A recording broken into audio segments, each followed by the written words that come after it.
End times dreams people are having around the world. Joel 2:28, all over the world.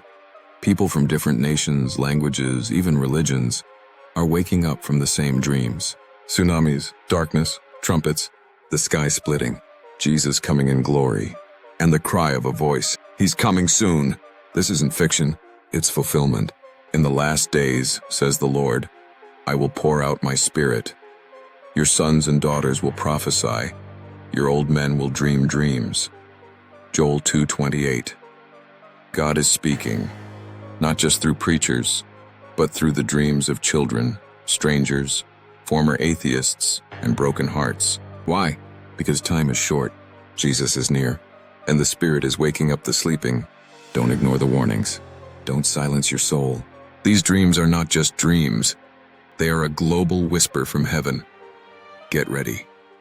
The King is coming.